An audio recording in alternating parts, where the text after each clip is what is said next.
Suspension is a key element to an overland vehicle build. It's foundational. Unless you plan to drive a stock vehicle without any weight-altering modifications, your vehicle will quickly become out of spec when it comes to its suspension. Why? Because auto manufacturers have to satisfy the greater community of buyers that will drive their vehicle stock for its entire serviceable life. They also have to meet a crazy amount of legal requirements set forth from the government.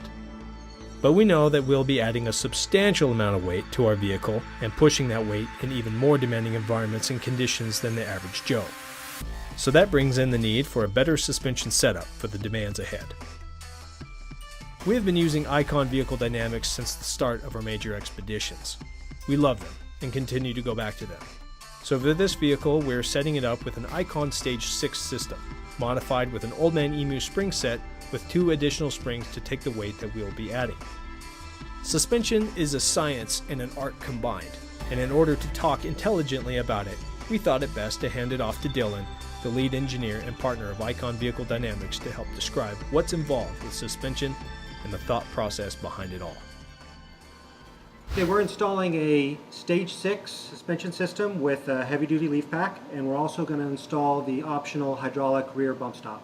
First, we're going to start with the upper control arm as we do the install, starting at the front and moving to the back of the vehicle. The upper control arm has a couple of features here. It's got a spherical bearing pivot, and it's also adjustability. The reason these things are important is as we're trying to increase the capacity of this truck to meet the requirements for the Overland intended use, we're adding both suspension height, lift, and also wheel travel.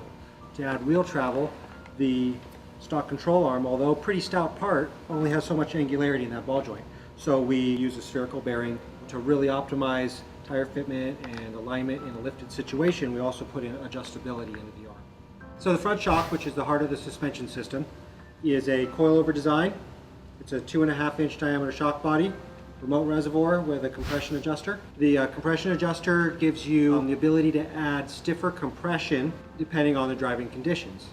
What we do is we pre-tune the shock so that setting number 4 is the same as if you didn't have that option. So our standard shock is going to be equivalent to this shock on number 4, which allows you to go both softer and stiffer to whatever suits the conditions. The coilover shock is also ride height adjustable. You adjust the ride height by turning this upper spring collar up and down the shock body. And it puts more tension on the spring and in turn lifts the vehicle.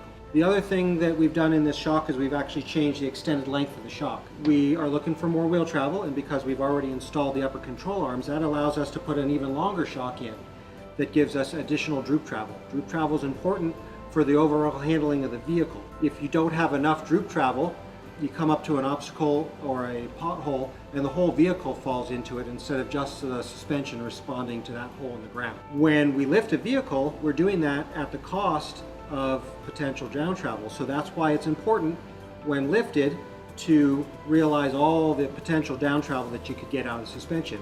And the Toyota platform is actually really great for us to be able to do that with because it has good CVs, good geometry, and allows us to gain quite a bit of performance out of that platform. So the differences between the factory unit and the aftermarket coilover, first off, you'll notice the body diameter. The shock body on this shock is about twice the size of the factory unit, which holds a lot more oil, has a larger piston, and gives us the ability to control the dynamics of the vehicle even better. We also adjust the spring rates. So this spring rate is an increased rate over this factory unit as well. That gives us a better match towards the increased spring rate that we're going to add to the rear, and also pickup trucks inherently have a stiff rear spring, so we're balancing out the suspension by increasing the front spring rate. All right, as we move on to the back of this truck, next we're going to install the hydraulic bump stops and the rear shocks. The hydraulic bump stops are a neat component. When we're talking about handling a lot of extra energy in your suspension, you can only make the shock and the spring so stiff before you get to a point where the ride under normal conditions is adversely affected. But when you're driving aggressively or you're carrying a lot of extra load, you need to address the remaining energy when you do hit the bump stops. The factory bump stop is rubber and it's got about 1 inch of compliance. So we've got a couple issues here. We've got only 1 inch of travel to absorb a lot of energy, and then rubber returns that energy right away.